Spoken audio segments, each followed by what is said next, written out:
من هم أهل اليمن؟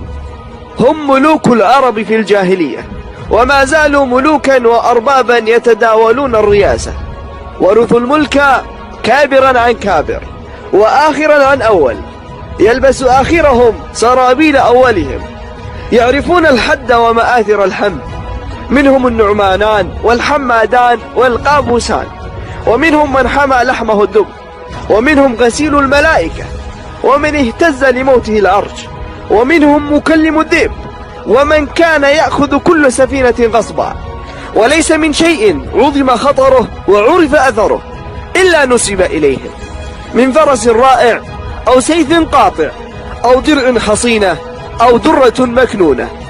إن حل ضيف قروه، وإن سألهم سائل أعطوه، لا يكاثرهم مكاثر ولا يفاخرهم مفاخر، فهم العرب العاربة وغيرهم.